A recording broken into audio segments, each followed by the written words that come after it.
It's important that you allow the oven to cool completely before any type of cleaning. Once it is cooled, gently rub a soft, damp sponge or cloth along the length of the heating element. Do not use any abrasive cleaning agents.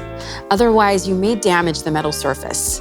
Cleaning your oven with a 50-50 mix of water and vinegar applied to a microfiber cloth is a natural and gentle way to restore your oven's shine. Now, to clean the splatters, which may have occurred while cooking. Because the inside oven walls feature a special non-stick coating for easy cleaning, choose a mild detergent or spray. Take a soft, damp cloth and apply the cleaning agent to the cloth, not the oven surface. Again, to avoid damaging the non-stick surface. Try to avoid touching the quartz heating elements as much as possible.